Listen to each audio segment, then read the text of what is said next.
All right, good morning. It looks like we have a few still signing on, so we'll get started here in just a couple minutes. But and welcome.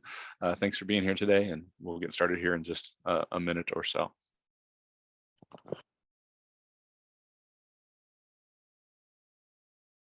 Joining us today for the Sovereign Nations 2023-2025 pre-application conference. Just a couple things to note that we ask that you do please keep your microphone on mute throughout the presentation. You also please feel free to stay off camera. We understand that we will be recording this, and so sometimes that's the easiest way to do that.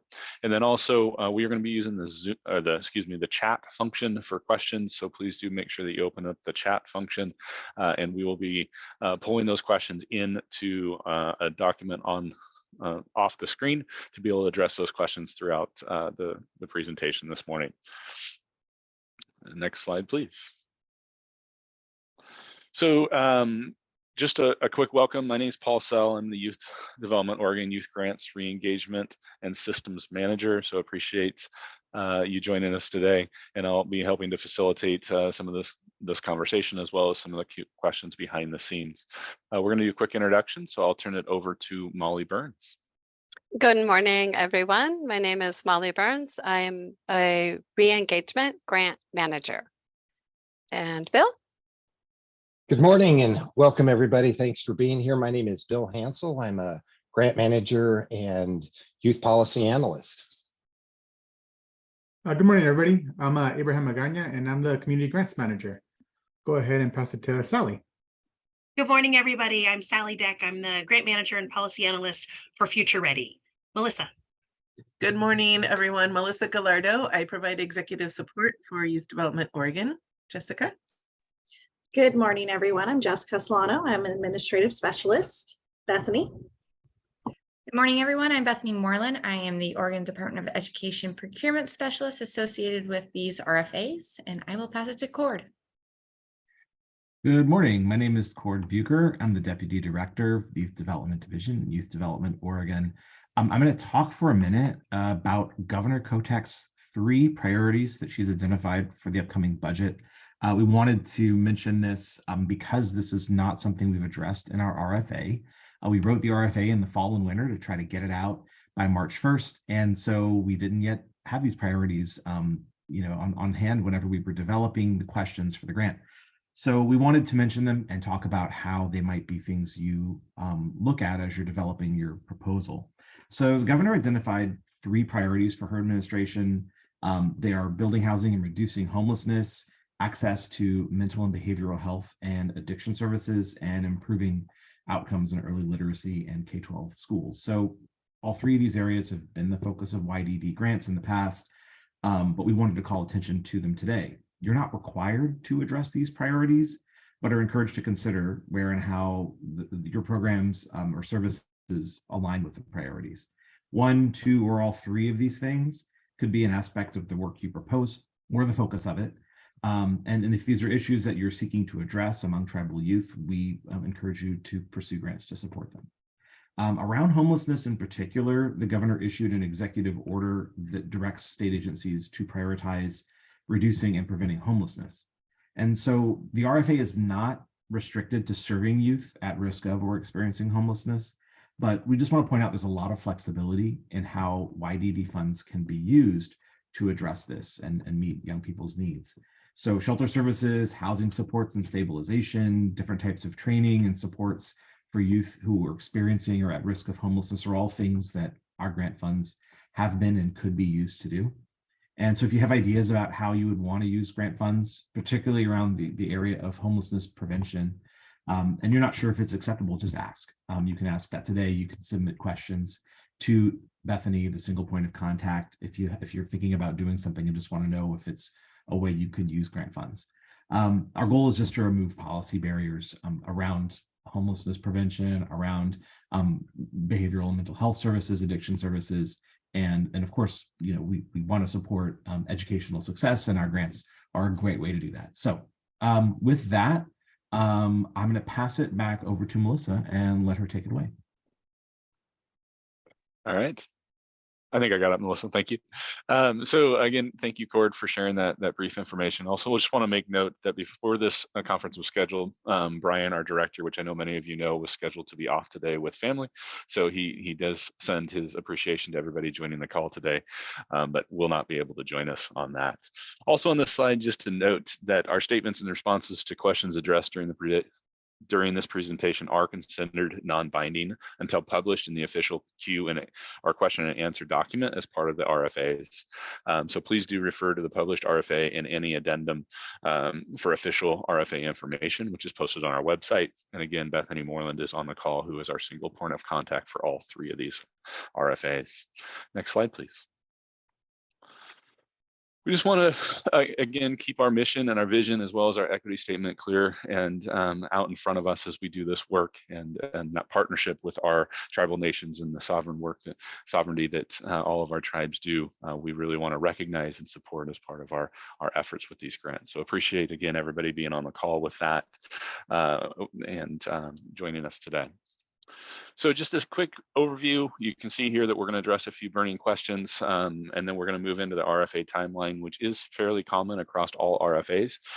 We are joining information across all 3 of these RFAs, so we'll go specifically to Re-engagement Opportunity Grant at around 9:10, bump into Future Ready Grant and questions about 9:35, followed by Community Investment Grants, specific information at 10.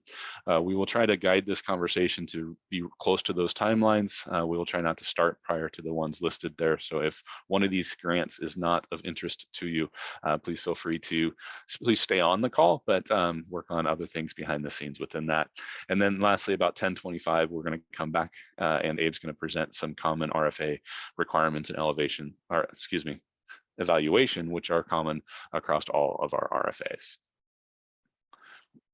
So a couple burning questions before we get started that we've heard across all of our presentations. I will note that the presentation specific to each of the RFAs posted for the general public was held last week, and those will be posted online this week if you would like to review those.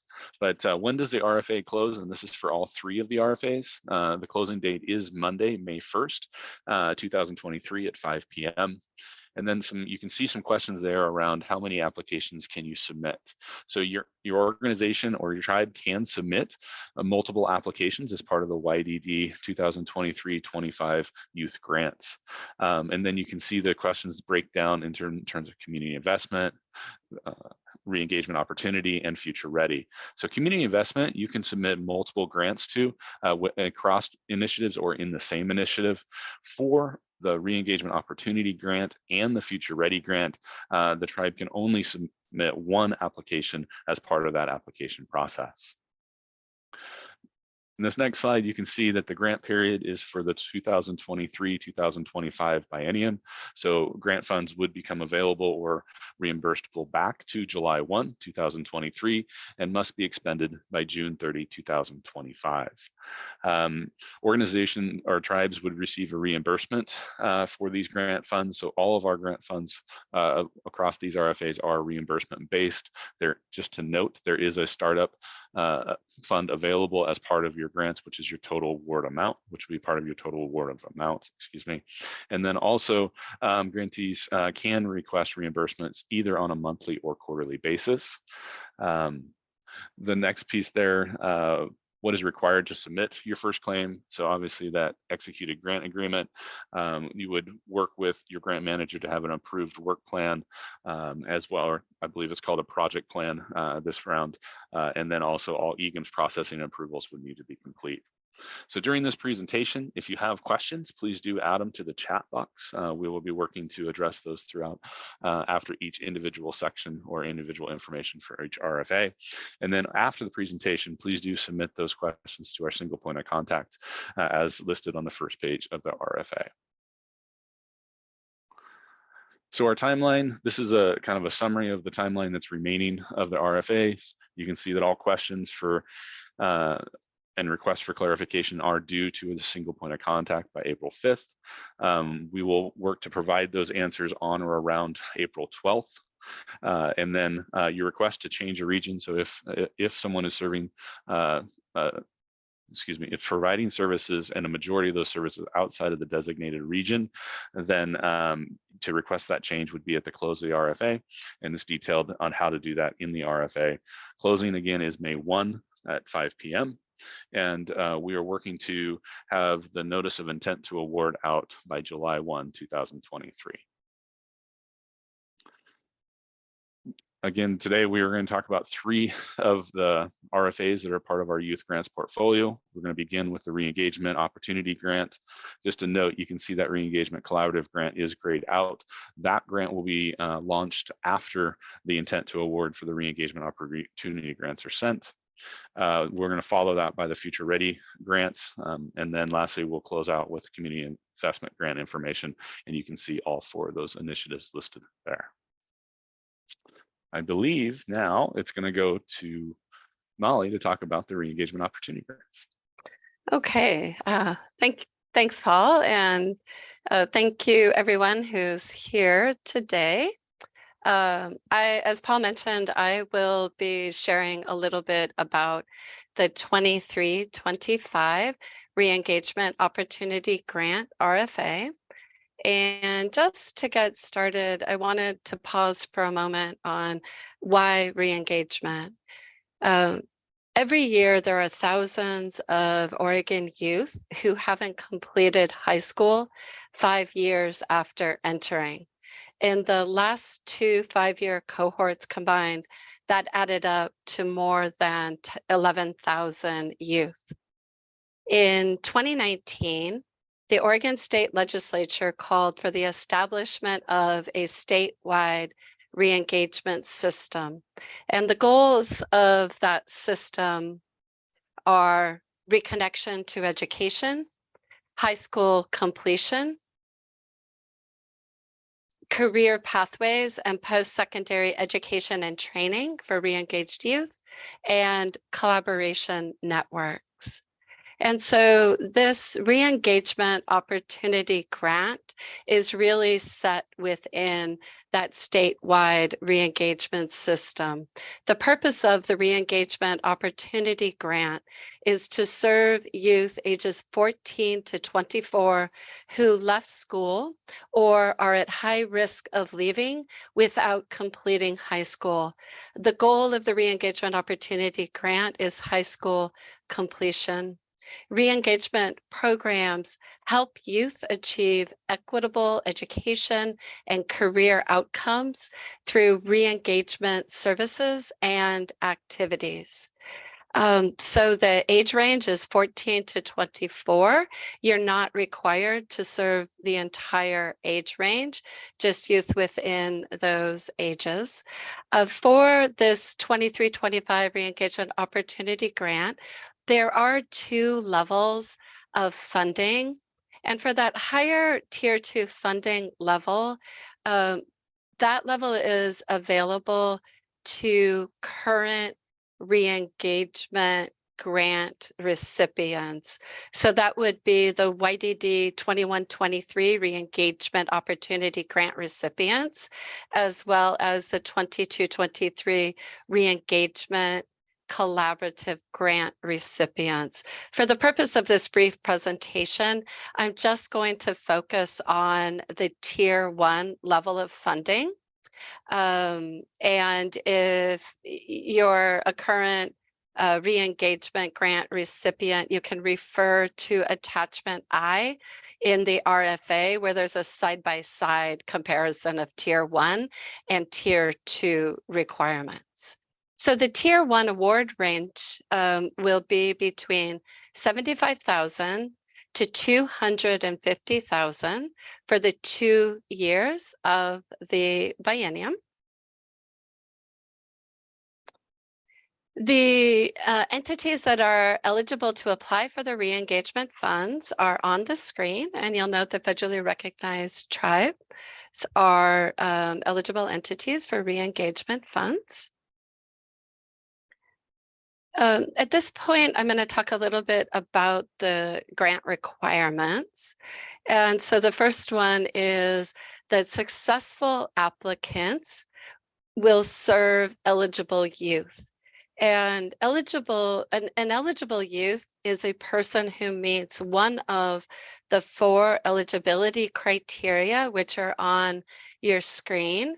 And I wanted to point out that in all 4 of these eligibility requirements, the youth will not have earned a high school diploma or a high school equivalency credential, such as a GED credential, when they are enrolled into re-engagement programming. So re-engagement programming is for the youth who have not yet earned a high school diploma or GED. And so just wanted to run through the eligibility criteria. So for criteria A, this is for youth ages 14 to 24 who are not currently enrolled in high school.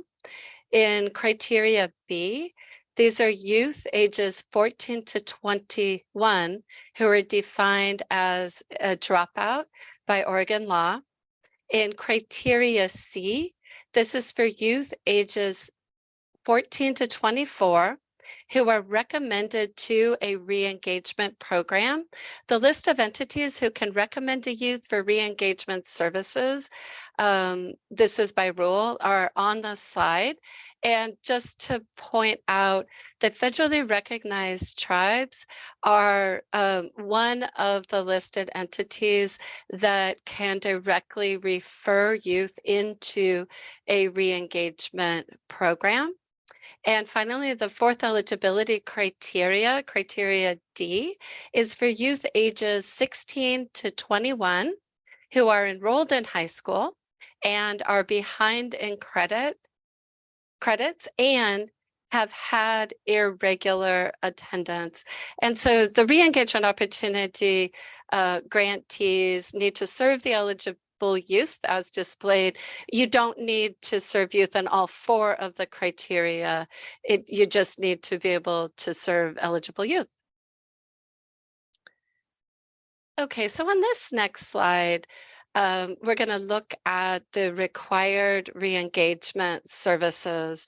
For the re-engagement opportunity grant, through both direct service and partnerships, the applicant will deliver re-engagement services to eligible youth while ensuring access to educational services for high school completion.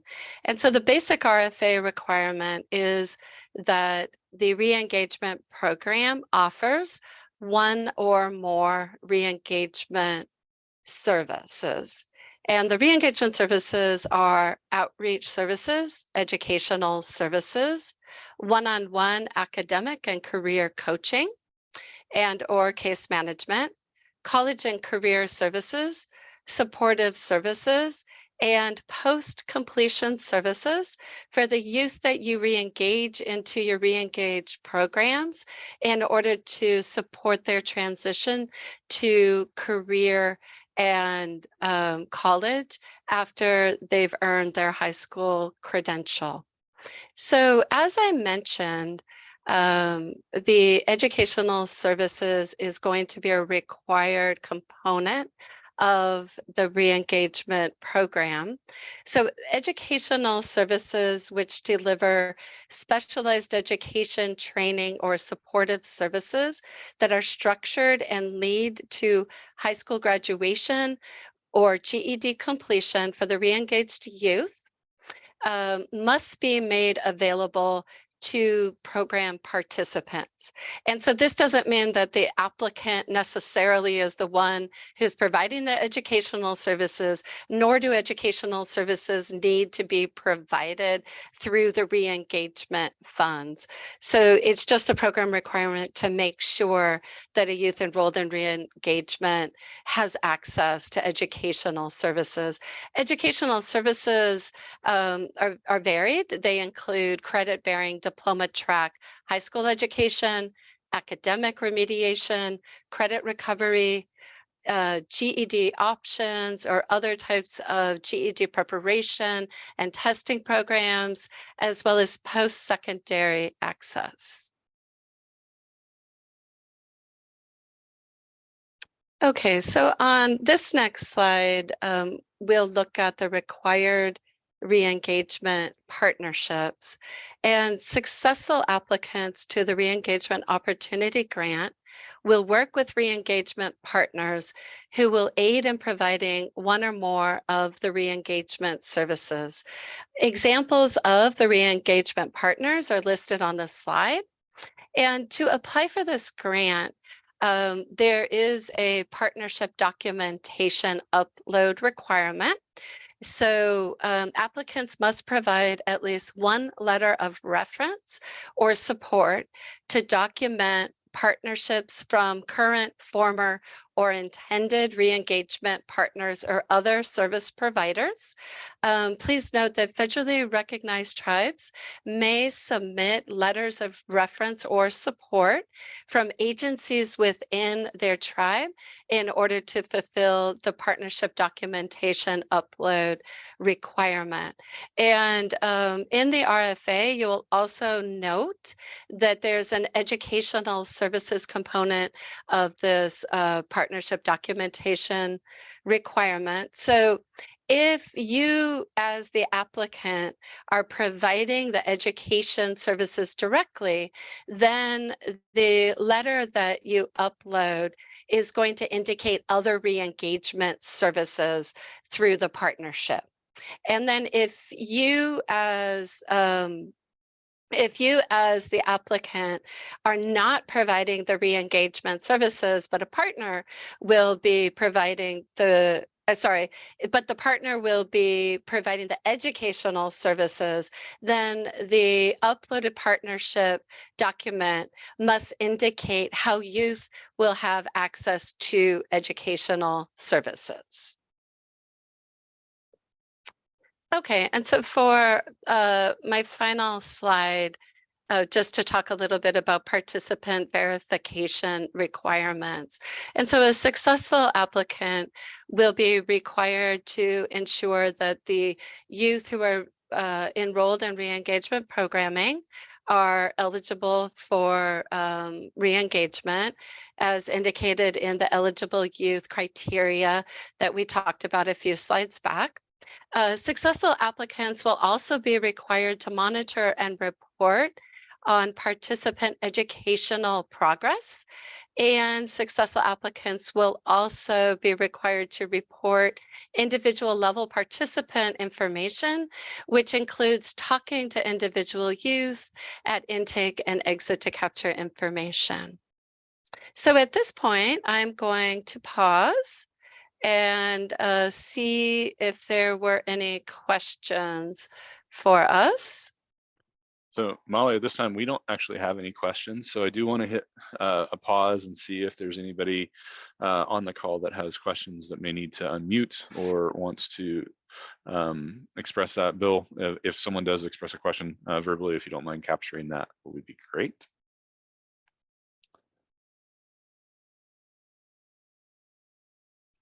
All right. And Bethany, I do have a question for you. Oh, we have, can you add the slides to the chat? Yes, we will add the slides to the PDF at the end of this presentation of the entire slide deck for you. So Bethany, just a question on process. Should we pause until 9:30 since the 9:30 is the published time? I was anticipating more questions. Yes, go ahead and Okay. pause just because if people chose to only attend a certain presentation, they're expecting us to start at that time. So yes, please. Perfect. Sounds good.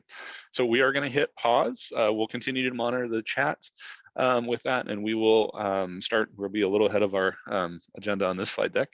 So Sally, you'll be up at 9:30. All right. And I'm going to go off camera and get that PDF version ready to share.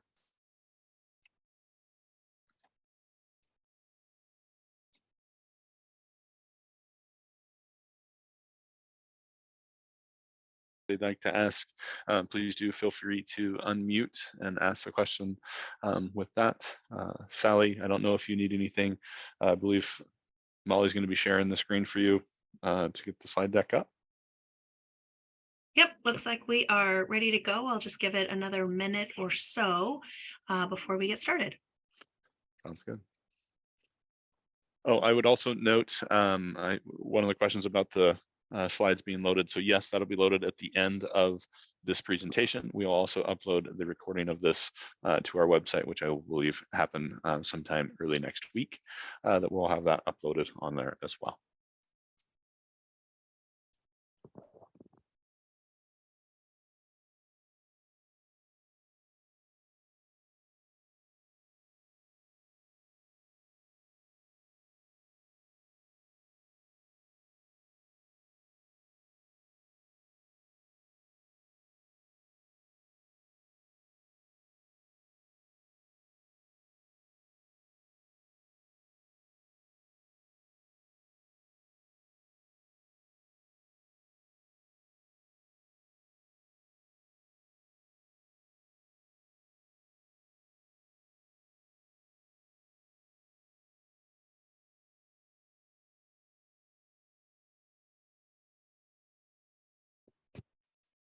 Melissa, I'm just checking. Do we have anybody in the waiting room or trying to access the presentation? Nope, waiting room is empty. Everyone is in the meeting. All right, sounds good. So Thanks. Sally, I will, now that it's 9:30, I will go ahead and turn it over to you. Great, thank you, Paul. Again, I'm Sally Deck. I am the grant manager and the program analyst for the Future Ready Oregon Youth Grants. And I'm going to talk a little bit about the background of Future Ready, the eligibility of organizations to apply for the grants, the eligibility of youth who will be served, and then I'll talk more about the scope of activities of what's really included in the Future Ready grant initiatives. So Molly, if you could advance the slide. I think Molly's in charge. There we go. All right, so the background of the Future Ready Oregon legislation is that it passed about a year ago. So it was March of 2022 that the legislation said, gosh, let's really take this time and these funds to invest in workforce systems. So this originated out of the Governor's Racial Justice Council workforce work group and resulted in about a $200 million investment that's spread across 3 different agencies. So HEC is the Higher Education Coordinating Commission, HOLY is the Bureau of Labor and Industry, and then YDO is the Youth Development Organization. So the YDO has about $7 million that we will allocate to the 23-25 grants. There's about $3 million, $3.5 million that was allocated for the current year grantees. The priority of the legislation really is about enhancing workforce opportunities for specific populations. And I'll get to that in a moment, but we're looking very specifically at low-income communities, communities of color, individuals with disabilities, LGBTQ plus identifying individuals, folks impacted by the justice system, rural and frontier communities, and more. Next slide, please. So the eligible entities that can apply for the Future Ready grants include the federally recognized tribes, as well as nonprofits, faith-based organizations, and the rest that you see here on the slide. I want to take a moment to say that some organizations will need, in order to prove their eligibility, they'll need to show that they are registered in the Secretary of State Business Registry. And that's something that applies to nonprofit organizations, faith-based organizations, public benefit companies, and mutual benefit companies. The federally recognized tribes do not need to do that. They need only to indicate some other federal eligibility. So similar to the DUNS number, there is now a universal entity identifier that will be necessary. But the entities that are eligible to apply, again, I just want to reiterate, nonprofit organizations, as well as Oregon's 9 federally recognized tribes. Next slide, please. Youth eligibility is really important. So when we look at the funds that have been allocated to the Youth Development Division, we're looking specifically at youth ages 14 to 24. So that low age, that 14, we're looking at youth who are eligible to work in the state of Oregon, and that we go up to age 24 to be included in that youth criteria. There are, as I said, other funds that are available for older folks. So we're looking at youth who are out of school, out of work, and or re-engaged. So that can be almost any combination of youth. Can also include youth who are in school if they are part of the priority populations, which the youth who are members of the federally recognized tribes are specifically called out as a priority population that this legislation intends to serve. as well as youth who are in rural and frontier communities and low-income communities, communities of color, as well as others. So when we're looking at the youth who should be served by this grant, we are looking specifically at the youth who fit these eligibility criteria.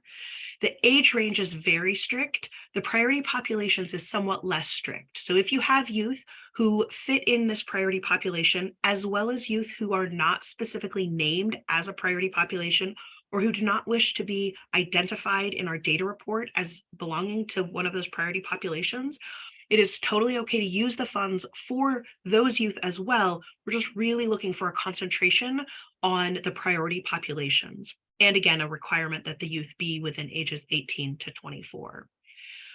Next slide.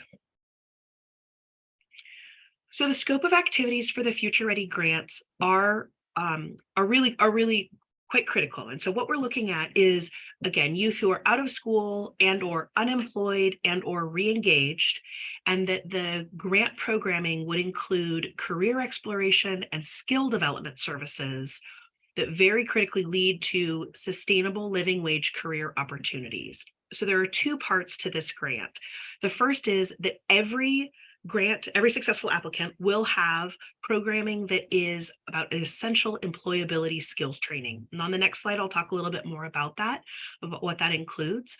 In addition to those essential employability skills, the applicants must demonstrate that they will be delivering either paid work experiences or training that results in a credential that's either recognized by a specific set of employers in your community or by a specific industry.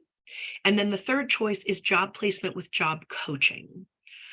Molly, could you go ahead to the next slide, please? So what we're looking at is that there are Future Ready grants that are very specifically funded. Again, it's federal funding that has come down as part of the COVID relief package. And although this current year's Future Ready funding is state funds, for the 23-25 biennium, the Future Ready grant funds will be federal funds. In addition to that, Youth Development Oregon also has workforce readiness grants that Abe will talk about in a moment that are part of our community investment portfolio of grants. We want to be able to distinguish between the Future Ready workforce grants and the workforce readiness grants. And one way to think about that is a spectrum of readiness of the youth who you are serving. So for Future Ready, we're really looking that this grant is available for youth who are ready to work.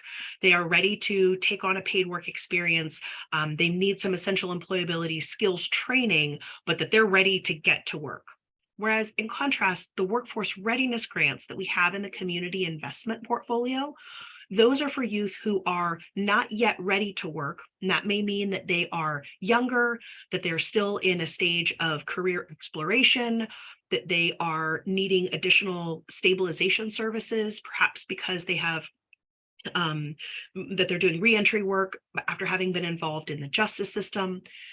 Workforce readiness within community investment can also include pre-apprenticeship work, as well as entrepreneurship training, and is really focused on meeting the needs of the youth. And that's where those supportive services and those stabilization services are a great fit. And this is also a place where the youth workforce readiness programming within community investment is well suited to serve the youth who are experiencing housing instability or homelessness, or those who are currently in or exiting from foster care and need those additional supportive services. So in contrast, Future Ready is really looking at youth who are ready to get to work, and that they will have those essential employability skills trainings.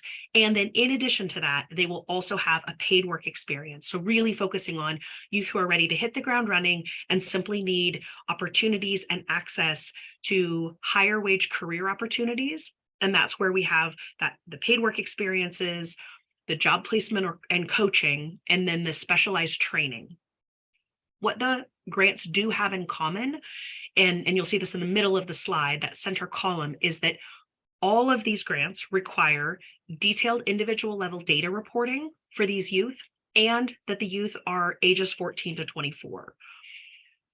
Both of the grants are looking at what we've labeled in the Future Ready legislation. It's labeled essential employability skills training. And that would include the work readiness around resumes, helping youth learn how to be interviewed, how to search for jobs, one-on-one work with youth, counseling and mentoring, and some coaching that would be really valuable for all youth who are ready and looking for work. Next slide, please.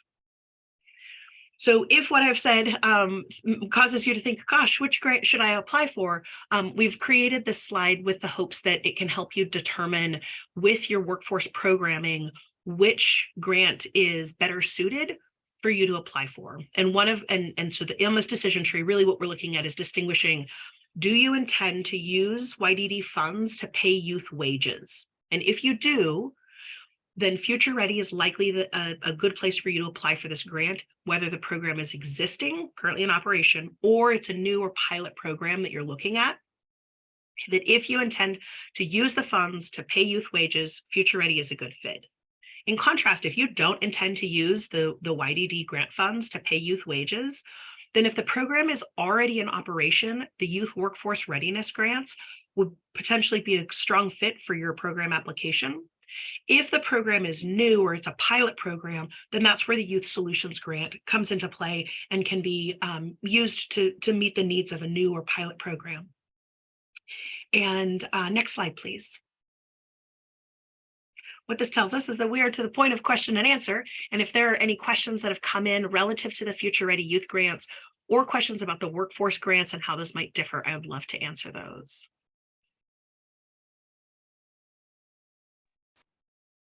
Hi, Sally.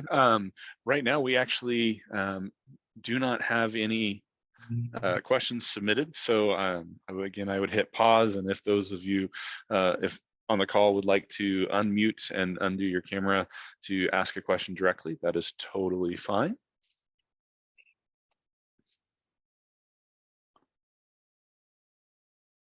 I'll also note that there were a number of questions that were posed throughout the presentations that we gave last week. And I do encourage folks to listen to those presentations. They'll be posted on our website if they haven't already been. That if there are questions that you listen to, that you're like, oh gosh, I'm so glad that somebody else asked that. I hadn't thought to ask that question.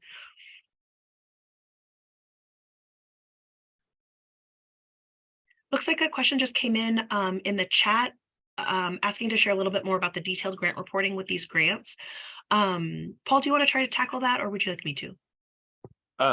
Sorry, I was getting to Abe on the presentation. So yes, a question just came in. Can you share a little bit more about the detailed grant reporting with these grants? We are going to talk about that here in just a few moments in the general information. And we're also making a slight adjustment to the agenda behind the scenes where we're going to cover that information. We may possibly cover that information prior to jumping into the 10 o'clock community investment presentation. So momentarily, please, on that. Oh, thank you. And I see a recommendation. We just do want to mention again that this presentation is being recorded and the slides will be available at the end of the presentation for you to download out of chat. And so I'm going to pause for about 2 minutes, again, waiting for if someone wants to unmute and come off camera. We're happy to address your questions that way, or if you can submit them in chat, that would be great. And then I'm going to work with Abe to begin the common RFA information here at 9:45. And Paul, there's a question in here that in the chat about the detailed grant reporting.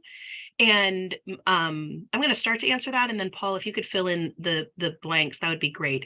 For Future Ready, the detailed grant reporting that we are required to provide is in part related to the fact that the Future Ready funding is split across 3 different agencies. And so the legislation is designed in part to be able for us to collect data across all 3 of those agencies. And so there is detailed grant reporting that is specific to the state and then also specific to federal requirements. What we're really looking for are who are the youth who are being served.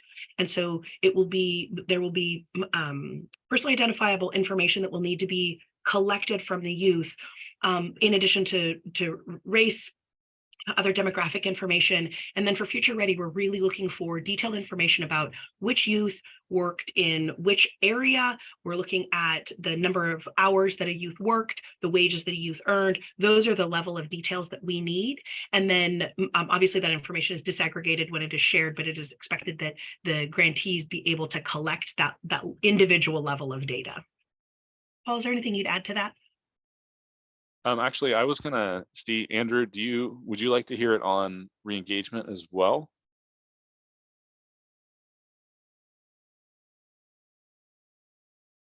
And Andrew, perfect. I see that. So actually, I'm gonna see, Molly, do you mind coming back on the screen and talking a little bit more about the detailed reporting in the re-engagement opportunity, please? Sure. So for the re-engagement opportunity grants, the individual level data reporting requirements are going to look very similar to what are being gathered and reported during this current 21-23 re-engagement opportunity grant biennium. And I'll just point you to the YDD Technical Assistance webpage, where there's a re-engagement data manual, as well as illustrations of the type of data that we're collecting. But it's basically demographic data and programmatic data. As I mentioned in the presentation, we do ask grantees to gather educational progress outcomes, which consist of the number of high school credits earned during the period of re-engagement, if they're in a high school credit bearing program, the number of official GED tests passed during re-engagement, as well as any high school diplomas or GED credentials which are earned. I mentioned that we do ask that the programs talk to the students at intake and at exit to get some snapshots. And really the purpose is for us, or for the programs, to better understand the reasons for youth disconnection, as well as the reasons that the youth are interested in participating in a re-engagement program. Thank you, Molly and Sally, for taking those questions for it. So another question came in chat. Among the biggest barriers for youth to attend classes, workshop or work site opportunities are transportation. They do not have a driver's license, nor do they have access to reliable transportation. Would funds for transportation be an allowable expense? Yes, our funds can be used for transportation, which could include rideshare, taxis, and other public transportation options being paid for youth. The biggest piece around the transportation is that we cannot, our funds cannot purchase a vehicle for that, but they can provide funds for a driver or other options if that is something that your organization or tribe has to offer. So they're very flexible in terms of the transportation efforts on that. It looks like we don't have any more questions coming in the chat. So I am going to make an adjustment to our agenda. So thank you, Abe, for being flexible. If you want to come on the screen, and Molly, do you mind moving to slide 26, please?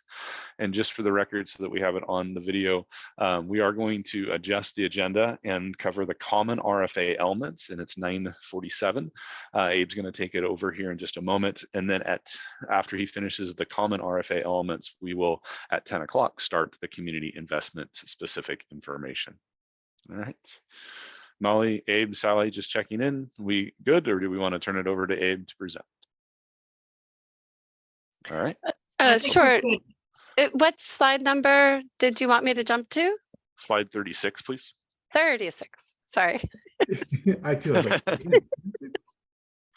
There right. we go. We have a couple questions coming in, and so we will address that at a pause after Abe covers the common elements question. So thank you on that. And just to note, yes, this information or this presentation is being recorded, and the PowerPoint presentation will be shared at the end of Abe's section with community investment information. hello, everybody. Like Paul said, I'm Abraham Magana. Just introducing myself. I'm a grant manager here at YDD. And we're going to cover here just kind of the common RFA requirements across kind of all our grants here that the YED has in the youth portfolio here. Go ahead and go to the next slide, Molly. All right, so we're going to go ahead and start with some of the application requirements here. And these are the ones that are not scored, just to kind of let you know, but are required for you when you submit your grant application. Again, as in previous processes, we've used our SurveyMonkey Apply or SMA online platform. It's used for submitting applications and obviously being used by our current grantees for reporting. You can find information on our website about SM Apply. We actually have a frequently asked questions, kind of help you with any support you may need or any guidance. But let's just kind of go here through the list here. So obviously first is applicant information, who's applying, right? And are you an authorized person to submit the grant application? That's part of the certification process there. Description of your organization. There's a word limit, an executive summary, which is really just a description of your programming and services that are being offered, how much you're requesting for the biennium there. And then we're also asking for the budget narrative, more or less kind of let us know what the funds are being used for exactly. And kind of how I think it was Molly who mentioned this before, but at least one letter of reference or support needs to be uploaded, attachment H. And just on the bottom, I think it was mentioned before also, but federally recognized tribes may submit letters of reference or support or partnership from agencies within their tribe. And another difference, I guess, from previous processes also is we are not asking you to upload at the time of application a detailed budget. There may be one in the application as an example, but we are not asking you to upload a budget. That we will talk about that once, if awarded, and during the project plan or work plan meeting with the grant manager. Now we're going to go to the requirements that are scored in the application. So first off, I was missing a bullet there. Oh, actually, no, it's not. It's an application narrative. That's what we refer to it in the RFA, but it's really just the questions that are scored. So first is kind of the youth population. Who are you serving? Where? So that's one of the questions that's scored. The services, description of the services and activities. Then we have equity and access. And partners, collaborators, and anyone in the community you're working with. So this is pretty common across all the grants. Know that different grants may have different word limits. The word limits may range anywhere from 200 to 500 words, depending on the question. Next, we're going over the ranking of applicants, kind of how applicants are ranked. So there's a two-step process. So the highest scored application for the 11 regions that meet a minimum score requirement will be awarded a grant, right? You can find the regional map on attachment E. And then step two, after that, what'll happen, they'll be in all the regions together will be ranked. So priority points will be assigned and the remaining applications will then collectively be ranked from highest to lowest score. And I'll get into a priority points in that in a little bit here, I think on the next slide. Regional assignment of applications. Oops, it was the one after that. Priority points will be added to federally recognized tribal applications for step 2 of all regional rankings. And you see the calculation there. So there's score times 1.1 equals final score with priority points added for step 2 of all regions rankings. I want to see, there we go. Thank you, Molly, reading my mind. So here you see kind of the regional assignments. There's a little map there on the bottom left, shows the various different regions in different shades of gray. And the region that an applicant will be assigned is based on their business address. But there is, if you need to change your region for services that are outside of your business address where your region is, you need to do so before the deadline. So the assigned region applies to step 1 of the application ranking. And again, like I said, to make that change, you need to do it before the deadline, reaching out. And there's instructions in the RFA how to go about doing that. Something else to note is you may only be the top regionally awarded grantee in any region only once. So let's say you win in across different regions, you become first place in this grant, let's say the re-engagement grant, and first place in a community investment grant. You will have to eventually pick which one. You can't be at the top ranked, first rank, right, in multiple places. You can only do that for one of your grants if you are awarded. Is that correct, Paul? To make sure to clarify. Yes, that's correct. So For example, using your example, if you did a re-engagement grant and a CI grant and you were the highest ranked in that region, then you would choose which one you were, and then that other one would go into the second step of that statewide, all regions being ranked together with the use of priority points on that. Thank you, Paul. We just covered this already, I believe. Next slide. Next slide. There we go, reporting requirements now. So this is kind of the reporting that all our grants are required. So you have your biannual narrative report. This used to be quarterly, but we changed it to biannual or twice a year. Then we have our regular quarterly data report, which is what we talked about, individual level data is reported. Then we have our quarterly expenditure report, where we you put the expenditures that have occurred during the quarter, the period you're reporting on, at least the quarter that you're reporting on. And then we have an annual data report, and that's some similarities to the quarterly data report. Just there'll be some additional guidance on that. There may be some additional data that may need to be inputted and or guidance. And that'll be also mentioned as we get closer to that data, and there'll be more information provided about that. Now, how to apply?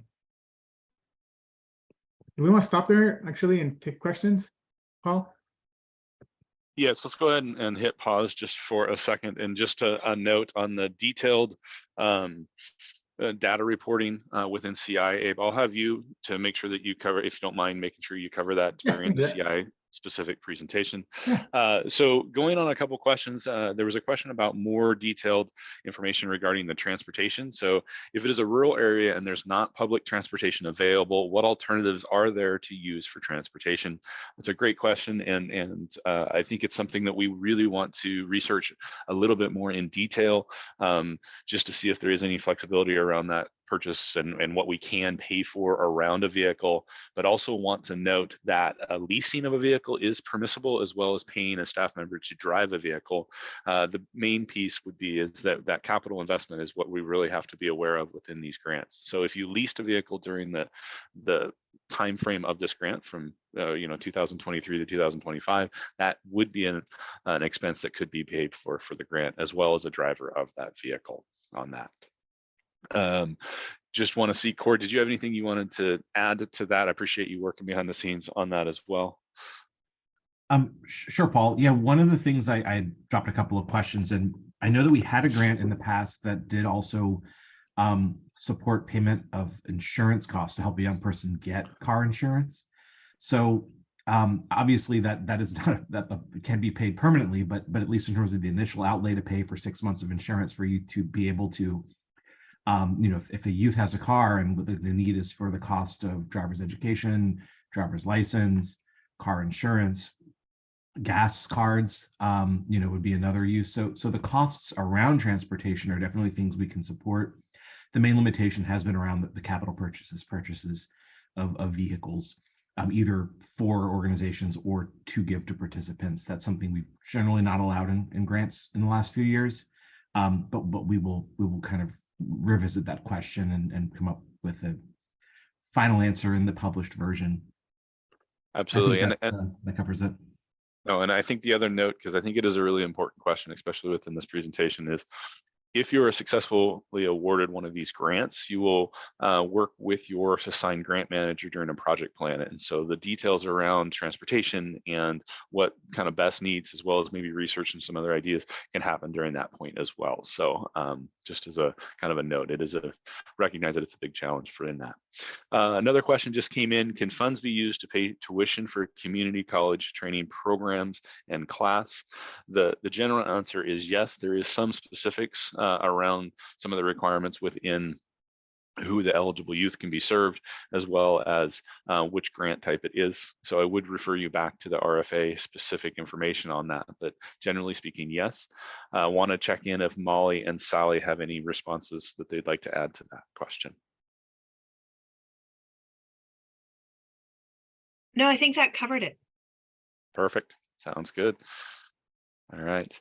And yes, so I see in the chat someone is noting that we're requiring less number of reports. That is, we're excited to announce that biannual narrative report. So thank you for commenting on that. And I'm going to read through the rest of that question, why Molly adds detail to college tuition. I don't have anything. I don't have anything to add at this time. I'm thinking maybe in the Q&A we can publish document. We might be able to give a little bit more detailed answer around that. But Perfect. that would be something that we can support. Sounds good. So the question that just came in, reading more into the question, could the annual report be counted as one of the biannual reports? And Abe, correct me if I'm wrong, but I understand the annual report is the narrative portion of it. The biannual report is going to be typically going to be that individual participant report. So they are actually separate, but it's that more detailed quarterly participant reporting. Correct. So that annual one is kind of a roll up of all it's more for the data portion of it, right? It's kind of what the annual data report is, making sure that everyone that was served in that year is included in that data report, and making sure that they follow any additional guidance. For example, in year 2, there's a little kind of tweak, a little bit of a difference in year 2 reporting in how you record that information for youth served. And that's kind of why I mentioned there'll be a little bit additional guidance on that. It's nothing super complicated or anything. It's just a little tweak, if you will. Perfect. And those who received funding in this current cycle are familiar with it. Sounds good. Thank you, Abe. All right. It looks like we hit paused on questions. So Abe, I'll have you go back to how to apply, and then we'll start community investment here about 10:05. Sounds good. All right. Whenever you're ready, Molly. There we are, SM Apply, kind of like I mentioned before, that's what we'll be using, SurveyMonkey Apply. It's our online platform where you'll go to apply and submit your applications. There's the website, oregonyouth.smapply.io. And then we also have on our website kind of a resource there for it's a how to really frequently asked questions it's what it actually is. So for example, how do you register as an applicant? In other words, how do you get an account in SM Apply to submit your application? How do you reset your password? How do you submit an application? It's all covered there on our website. If you go ahead, it's on one of the first tabs, and I think it says something like SM Apply support and resource or something to that effect. But on our website, you can get it there. And again, there they are. It's a frequently asked questions. It covers a lot of the questions that many of our applicants have when they first encounter SM Apply. And here's another important part of SM Apply, I think, that we need to make sure that all our grantees know, or applicants know, in regards how to submit. There's a difference between completing some tasks. So as you see there, all our grants will have tasks you have to complete in SM Apply. This is one of the screenshots there. And you have to make sure all those tasks have a check mark next to them. That means you've completed those tasks. And then after the fact, you can have for example, I think some people get confused on that task 4, where they may hit the complete button. There's a green complete button, I believe it says, right at the bottom. Because you completed the task doesn't mean you've actually submitted the application, though. To actually submit the application, you have to hit that green submit button. And that green submit button has to be submitted by the person who started and or created this application, right? They're the kind of the applicant, if you will, owner, right? In quotation marks, right? It can't be somebody else that you may have added to help you, I don't know, fill out, write the narrative, for example, right? That may have had access, because you can't add other people to have access to help you with completing some of this grant application, right? But it's always a person, again, who created and or started the application who has to hit that green submit button. And please don't wait till the last day, if possible, to submit this. We don't want any things where we have to get the phone call and have a difficult conversation if it was submitted after the fact or not. Oh, wait, I almost forgot something. You will receive an email confirmation after you submit the application. It may not happen right away, but if you don't, please reach out to our single point of contact, Bethany. You can call her, email her. Her information is on the front cover of the RFAs.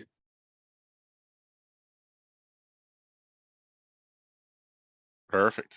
Thank you, Abe. I believe that's it for how to apply. Right, Molly? All right. Yes.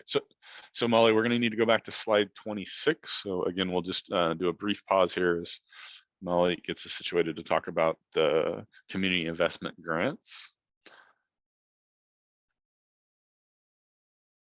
I'm going to pause here for any questions. Is there any questions? Yeah, just if anybody wants to come off camera and unmute, we're happy to address questions if you aren't able to submit in chat. All right. Not seeing any. I'm assuming Melissa or Jessica will jump on if I'm missing somebody online. But Abe, I'll turn it back to you. All right. So now we're going to cover the Youth Community Investment Grants, often referred to by us internally as the CI grants. So go ahead and go to the next slide, Molly. So a little bit of background here about the Youth Community Investment Grants. They're made up of 4 different initiatives, and they're all more or less, broadly speaking, serve youth 6 to 24 at risk of disengaging from school or work. The efforts funded through this grant are expected to be culturally responsive, sexual and gender identity affirming, and address various barriers to education and workforce readiness. There at the bottom, you see them again: Youth Promise, Youth Workforce Readiness, which Sally spoke about earlier, Youth Solutions, which Sally kind of alluded to in that little flow chart, which I'll get into the details about that, and then our Youth Violence and Gang Prevention Initiative. The age range across all the initiatives, 6 to 24. In the awards range anywhere from $50,000 up to $220,000 for the biennium. But note that the award range varies depending on the initiative. Again, the community investment is kind of the umbrella term for these initiatives, if you will. Here are the goals of the community investment grants: support efforts to reduce disparities in educational success, improve graduation and completion rates for youth, reduce youth disconnection from school, increase school attendance and readiness, remove barriers to educational engagement, achievement, and success. Encourage multi-sector collaboration to improve outcomes for youth, provide services to children and youth in a manner that supports educational success, focuses on crime prevention, reduces high-risk behaviors, and is integrated, measurable, and accountable. A lot of this, if you kind of what I mentioned before, a lot of it also has having to do with kind of stabilization, making sure youth are in a stable environment to continue their education. Let's go ahead and go into the eligibility here. So who's eligible to apply? One of the 9 federally recognized tribes in the state of Oregon, a nonprofit, faith-based organization, a public benefit company, mutual benefit corporation, a county, city, or city governmental entity in this state. But note, and Sally mentioned this, I believe, a nonprofit organization, a faith-based organization, and a public benefit company or mutual benefit company must be registered with Oregon Secretary of State Business Registry. There is a little on the grant application. If you're not one of these, you can go ahead and explain why you are eligible to apply for the grant. And I mean, you see it right here. It's explicitly here why you're able. Next slide. The Youth Promise Initiative. So this is intended to directly support youth ages 6 to 24, and this provides funds for existing programming. And now I kind of want to make sure when I say existing program, it's not really intended to serve a new program or something, or a new set of services you're trying to implement, or maybe a new site. It's not intended for that. It's more for existing program and services that are already happening or have happened or have been implemented. The Youth Promise Initiative seeks to help improve and sustain engagement in education and or training that help youth realize their academic goals. Services address protective factors or prevent school disengagement, unhealthy behaviors, criminal activity. And below you kind of see a list there of kind of the types of services that are included, but aren't limited to. Mentoring, mental health supports, culturally specific programming, after school activities, pro-social activities, and this removing barriers that sometimes prevent youth from participating in certain activities, and or just the building of positive relationships. There you see the age range again, 6 to 24, and the award range. It's 120,000 to 220,000. Now we'll go into youth workforce readiness. Again, it has to be an existing service and or programming. I mentioned before, it's 14 to 24 is who the age range is for this youth, for career exploration and skill development services in preparation for youth entering the workforce. So it's really a program where, like I mentioned before, I think Sally mentioned before, it's for those youth who may not be ready yet for work. They're still kind of figuring out, maybe a younger set of youth. That's kind of who this initiative is for. Now you give there's a few examples on those 2 bullets, work readiness instruction, resume development, job search, interviewing skills, and the development of other essential employability skills necessary for successful attainment and retention of employment. And just a heads up also that essential employability skills, I believe it is defined in RFA. There is a definition section where you can find what that means. Again, some of the other services, one-on-one career coaching, counseling, mentoring, and just ensuring that to ensure that youth have the tools they need to access employment and really to thrive in a career they may choose. Next slide. Some more examples there. Hands-on career exploration, workplace visits, entrepreneurship training, that's also there, workforce reentry services for youth who may have had contact with the juvenile justice system, pre-apprenticeship services, and then really, again, kind of the stability component that I mentioned a little earlier, increased stability and retention of workforce training program participants. We're looking at those, particularly those experiencing housing instability or homelessness, and or those youth who are in or exiting from foster care. Age range 14 to 24, award range 120,000 to 220,000. Our solutions initiative. Now, this one, if you see here, you notice it didn't say existing anywhere bolded. So our solutions grant is really intended for kind of newer or innovative programs. If you're trying something new or scaling something up, this is kind of where you want to look at it. Serves ages 6 to 24 with risk factors leading to negative educational and workforce outcomes. Effort expended to this program include but not limited to, like I said, services that are new and innovative, building capacity within a program or collaborative, right? Scaling up program. Systems level change work, right? Can help pay for part of whatever work that is, right? Some of this funding can go towards that.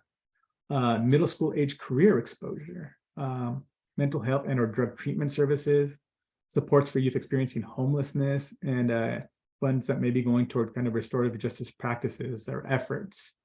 Again, you can do new programming here or existing. There's no limit. It could be either or, right? But we usually kind of have focus on those kind of newer type programming or something you may be kind of experimenting with, right? Maybe a new curriculum. I don't know. There's an age range 6 to 24, and the award range 50,000 to 120,000. And now our youth violence and gang prevention initiatives. And this initiative prevents and directly supports youth ages 12 to 24. Oh, wait, the age range on the right is incorrect. I just realized, but it's 12 to 24, at risk of committing or being victims of gun violence and or violent crime. Services related to this grant initiative address factors leading to or exposing youth to violent and or criminal gang activities. Services include, but are not limited to, reentry services, youth who may have had contact with the juvenile justice system, community outreach, trauma-informed mental health supports, pro-social activities, mentoring, and the creation of positive, safe spaces. The age range is 12 to 24, not how it reads there, 6 to 24 on the screen. The award range is 50,000 to 120,000.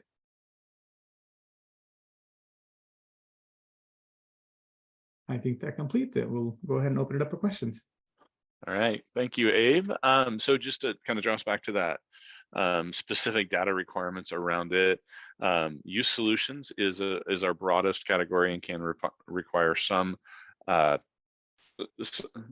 system level and aggregate level reporting, but our other grants that you talked about do have an individual participant data reporting requirement, correct? Do you mind sharing a little bit more about that? Yeah, I can go ahead and talk about that. So aggregate reporting or at a programmatic level or site level type reporting. An example could be where it's, let's say, a systems level type of work change, right? Where maybe you're implementing a new methodology that instructors have to implement in a classroom, right? And this methodology is really trying to change a culture and the way certain things, the methodology of maybe perhaps discipline, right? And what that looks like in the classroom, right? Kind of a restorative justice type thing. And so what a lot of the focus there is really focusing on staff, leadership, and how they interact with youth, right? And so the data component there may not be, okay, the individual youth service received, but more broadly speaking, maybe at a classroom or whole school level is how data is being collected, right? That's what we mean by solutions. You can do that type of reporting. It doesn't have to be individual level, right? It really depends. And this will be worked out during the project plan with your grant manager if awarded, during that meeting, it will be determined, what kind of reporting will be done. But that is kind of how that solutions in aggregate and or programmatic level reporting works. And sorry, I was answering two things, but did you talk about the individual participant data for Promise, Yeah. Workforce, and Yeah, the I can talk about youth that. gangs? Thank you. So individual level data is really kind of when I said a little bit earlier is any services provided for a youth directly. And the way that's we ask that you report that data is really demographic data, kind of the basic, ethnicity, gender data, as well as other data that may include what grade they're in, right? Are they working? When did they start getting served by the program? When did they stop being served by the program? That's more or less, generally speaking, what we ask for in the data report. It is done through kind of a spreadsheet, row by each row represents every youth, right? That's more or less and there is some flexibility a little bit in the data report in the sense if there's additional data that you would like to report and or the way the reporting may be structured may not be as you want it to be more accurate. You may say, you know what, this doesn't quite fit the way our youth, may identify, for example, right? We've provided a way for you to be able to report that additional information. So that's kind of in a nutshell. You can see it on our website. Actually, if you go to our technical assistance page, you'll see an example there of our data report for CI. Thank you, Abe. And Bill, I don't know if, since we are on the conversation of data, was there anything you wanted to add to that information? All right, perfect. So we had another question that was submitted, and Abe, correct me if I'm wrong, but the question was, can a community college fit into one of these categories? I believe yes. K-12 education entities as ESDs as well as community colleges would fit into sorry, I had it up and then I changed my screen to ask the other question, would fit into a county or city or a county or Correct. city governmental entity. Perfect. Correct. Thank you. All right, that I believe are the questions we have. So again, I want to open it up. If you don't want to submit your question into the chat, please feel free to come off camera and unmute yourself to ask the question. Bill will capture that in our document on offline.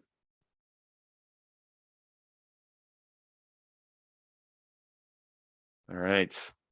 So we're going to go ahead and we'll continue to hold. If you have a question that you'd like to submit, we'll be, as YDD staff, we'll stay on the call. Again, we just want to really appreciate everybody's time this morning and appreciate you joining us on that. This is a new pre-application conference session that we have added as part of our RFA. So if you do have information or suggestions or feedback for it, please do feel free to get those to Bethany as our single point of contact. We do want to continue obviously our focus and our support for sovereign nations across the state of Oregon. So I'm going to go ahead and stop talking for a minute to see if any of our other presenters or other YDD staff have things to add, and give time to submit any questions you might have. Thank you for the reminder. Yes, I am going to submit those PowerPoint slides right now in chat. All right, so I just added the 2023-25 Sovereign Nations main information session PowerPoint into chat, so please feel free to download that.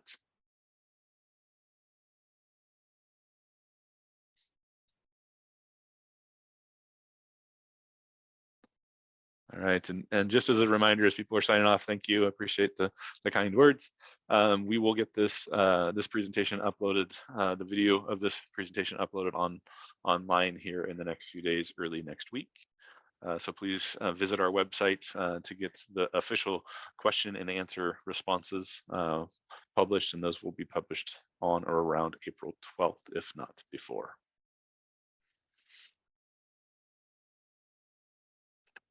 All right, I had a request to get the website link. I am going back to that right now, and I'll add that here in just a moment.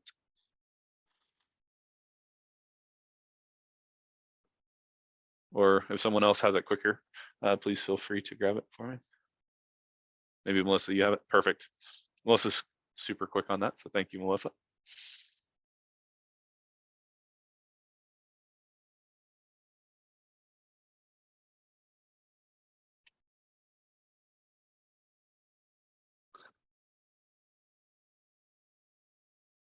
All right. Again, thank you for the kind words and appreciate the recognition on trying to make our systems more user-friendly. So we will continue to do that and appreciate your feedback with that work.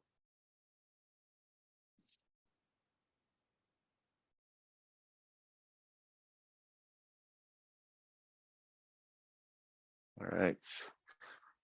So it's looking like we don't have any additional questions coming in. So Melissa and Jessica, you can go ahead and start shutting down the meeting for non-YDD members. Thank you.